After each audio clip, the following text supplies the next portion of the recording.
Friends, हम NEET UG counselling कैसे करनी है ऑल इंडिया की, उस पर सेपरेट वीडियो बना रहे हैं। ये फर्स्ट वीडियो है उसके ऊपर में, ठीक है। स्टेप बाई स्टेप समझते हैं। सबसे पहले मैंने क्या किया है, mcc.nic.in वेबसाइट ओपन कर लिया और पहला ही पहला पेज था। मैं ऊपर स्क्रॉल करूँगा तो mcc का फुल फॉर्म है और एक लोगो बना हुआ है।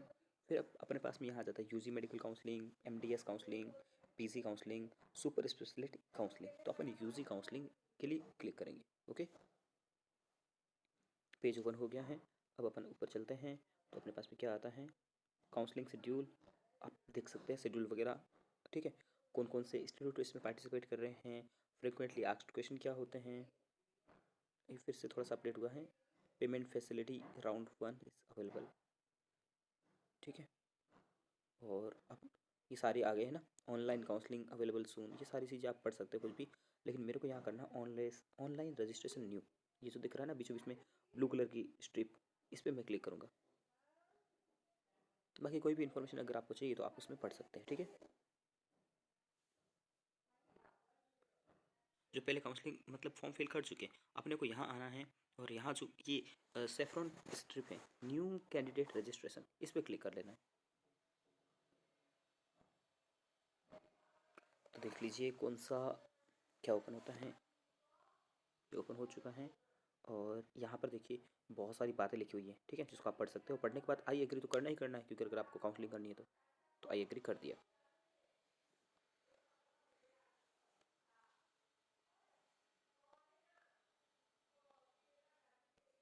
क्योंकि उसमें रूल एंड रेगुलेशन थे।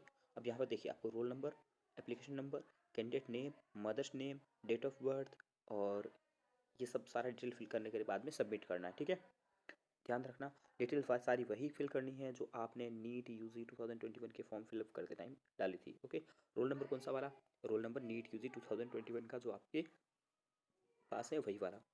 एप्लीकेशन नंबर कौन सा, एप्लीकेशन नंबर जब आपने फॉर्म फिल किया था तो आपको एप्लीकेशन नंबर मिला था वो वाला, ठीक है। बाकी आपका सारा डिटेल फिल करके मैं आपको दिखाता हूँ। मैं अब क्या करता हूँ, ये सारा इन्फॉर्मेशन फिल करने के बाद में मैं अब सबमिट कर दूंगा इसे, ठीक है। सबमिट करने पर इसको मैं अगर ऊपर स्क्रॉल करूँगा तो सारी इन्फॉर्मेशन वो आएगी जो मैंने अभी जस्ट फिल की है। ऊपर सारी इन्फॉर्मेशन वही थी जो मैंने फिल की थी और मेरे मोबाइल नंबर भी आ गए थे उस कैंडिडेट के जिसने फॉर्म फिल करते टाइम डाले थे, ठीक है। और उसकी ईमेल आईडी भी आ गई थी, वो इन्फॉर्मेशन मैं आपको दिखा नहीं रहा हूँ। और अब अपने को पासवर्ड क्रिएट करना है, ठीक। एक स्ट्रॉन्ग सा पासवर्ड क्रिएट कर लीजिए, ठीक है। और फिर वापस से सबमिट करना आपको। वो सारा पासवर्ड क्रिएट करने के बाद में अपने आप अगले पेज पे मैंने किया सबमिट। तो एक ईमेल, आपकी ईमेल आईडी पे और एक मोबाइल नंबर पे एक पासवर्ड आया होगा, वो यहाँ पे डाल करके आपको करना है वेरीफाई एंड सबमिट, ठीक है। अगर आपको ओटीपी नहीं मिला है तो आपको दोबारा से रीसेंड ओटीपी करना है, ठीक है। वो सब इतना करने के बाद में आपको है ना, जो दो पासवर्ड आते हैं, ठीक है ना, ओटीपी दो आते हैं, एक मोबाइल नंबर पर, एक ईमेल आईडी पर, दो आते हैं, ठीक है। आपको कोई सा भी एक मिल जाए ना, एक फिल कर दीजिए और आगे बढ़ जाइए। दोनों ओटीपी की कोई रिक्वायरमेंट नहीं है। मेरे क्या था, जो जिस स्टूडेंट का था ना ईमेल आईडी वाला, वो पता नहीं आ नहीं रही थी ईमेल पे, तो मैंने सिंपल मोबाइल वाला ओटीपी डाला और सबमिट किया और वो हो गया। और यहाँ पे रजिस्ट्रेशन इनका कंप्लीट हो चुका है। अब आगे करना है, देखिए स्टेप होते हैं ना, रजिस्ट्रेशन फॉर्म कंप्लीटेड हो चुका है, अब एप्लीकेशन फॉर्म फिल होगा। तो एक स्टेप आपका इसमें कंप्लीट हो चुका है।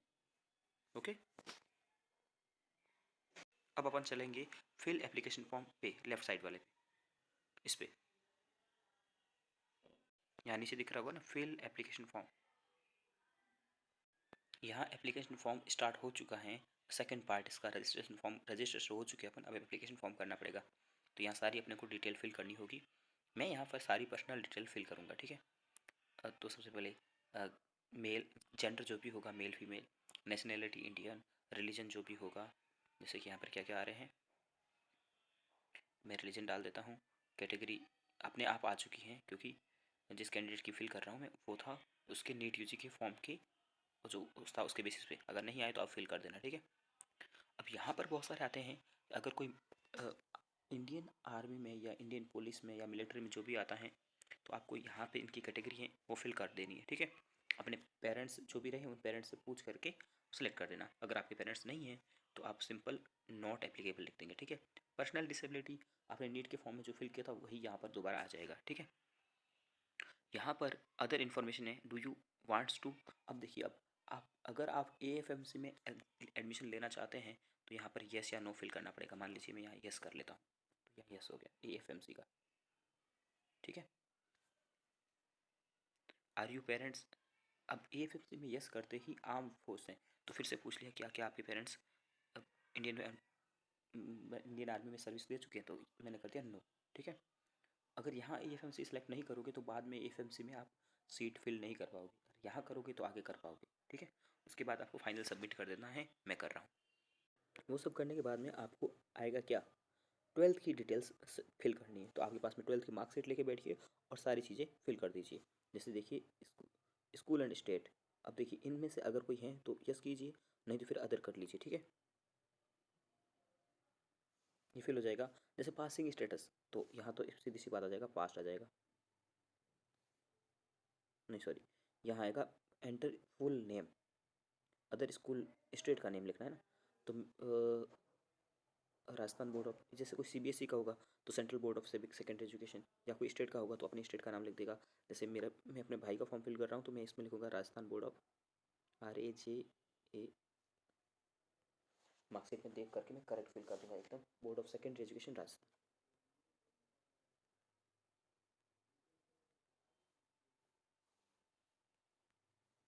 बोर्ड ऑफ, आप स्टेट के जो भी बोर्ड होता है ना, मार्कशीट के ऊपर में टॉप पे लिखा होता है वो लिखना होता है, board of secondary education, board of secondary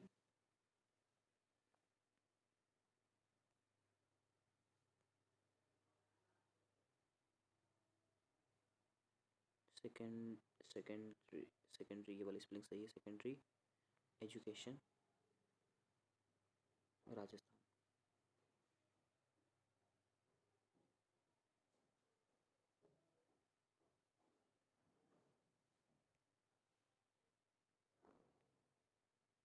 ठीक है। उसके बाद में अपन इसमें आ जाएंगे, तो इसमें तो यही करना है, पास्ट, बच्चा पास हो चुका है।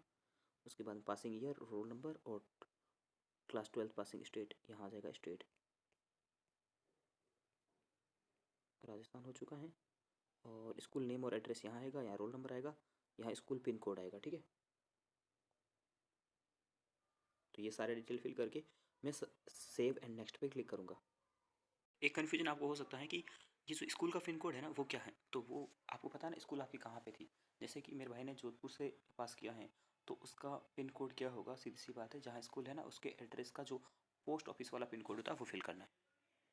देखिए वो सब इन्फॉर्मेशन 12th की फिल करने के बाद में ये आता है कि आपको कहाँ कहाँ काउंसलिंग करवानी है, तो ऑल इंडिया कोटा की करवानी करवानी है। क्यों, क्योंकि सीधी सी बात है, इसी में तो ये मेन काउंसलिंग है, ठीक है। उसके अलावा डीम्ड यूनिवर्सिटीज़ यानी कि प्राइवेट कॉलेजेस की अगर आपको करवानी है तो ही करवाना, नहीं तो क्या हो जाएगा। देखिए मैं जैसे ही डीम्ड करता हूँ तो ये फीस देखिए कितनी हो जाती है, 2 लाख हो जाती है, तो यहाँ से हटाना 2 लाख, ठीक है ना, फीस नीचे आ रही है, ठीक है। AFMC मैंने वहाँ पे क्लिक कर रखा था, तो मैं इसकी यहाँ पे भी करवा देता हूँ, AFMC में भी क्लिक, और एम्स की भी करवा लेता हूँ। ये AFMC की क्यों नहीं हो रही है, पता नहीं कुछ प्रॉब्लम हो रही होगी। BSc नर्सिंग की भी हो सकती है, ये शायद मुझे लग रहा है मैंने गलती से वहाँ पे जो यस था ना फाइनल में पहले पीछे AFMC का करना था वो कर नहीं पाया मैं ढंग से, वो हो गया होगा, ठीक है। तो यहाँ AFMC का नहीं हो रहा ऑटोमेटिकली, मैं ट्राई कर लेता हूँ एक बार। उसके बाद में ये करने के बाद तो सेव एंड नेक्स्ट ही करना है।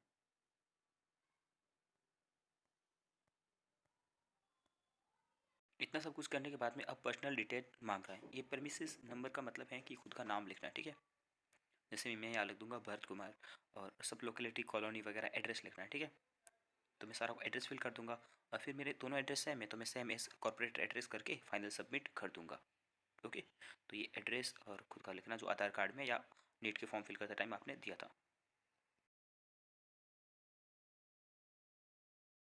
अब मैं यहाँ पर फाइनल सेव एंड नेक्स्ट कर लूँगा, ठीक है।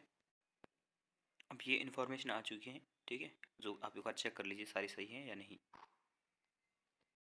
ये इन्फॉर्मेशन अपने आप आ चुकी है, no no no no sorry no आ गई, ठीक है। और ये आ चुका है आर्म फोर्स मेडिकल काउंसलिंग वाला यस, ये भी आ चुका है। फाइनली आपको अपना सारा एड्रेस और नाम वगैरह चेक करना है, अगर कोई दिक्कत है तो प्रीवियस में जाना है, नहीं तो फिर यहाँ क्लिक करना है और सेव एंड फाइनल सबमिट कर देना है, यस। अब फिल करनी होगी फ़ी, तो पे रजिस्ट्रेशन फ़ी पे जाएंगे, न्यूज़ वाला जो दिख रहा है इस पे जाएंगे अपन, ठीक है। उसको ऊपर स्क्रॉल करना पड़ेगा पेज को, ठीक है, ऊपर स्क्रॉल करोगे तो ये ओबीसी के लिए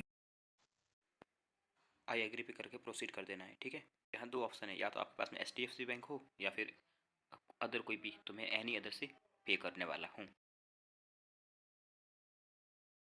फ़ी पेमेंट के बाद में आप चॉइस फिलिंग अभी आज हो नहीं रही है अभी तक तो, और जब स्टार्ट होगी तब मैं उस पर सेकेंड पार्ट इसका चॉइस फिलिंग पे वीडियो बना दूंगा। ठीक है, और तब तक आपको क्या करना है, चॉइस फिलिंग बहुत इंपॉर्टेंट पार्ट होता है, और चॉइस लॉकिंग आपको करनी ही नहीं है। क्यों नहीं करनी है? क्योंकि वो चॉइस लॉक ऑटोमेटेड होती है। ठीक है, तो आपको अभी तक बस इतना ही करना है, फॉर्म फी फिल करके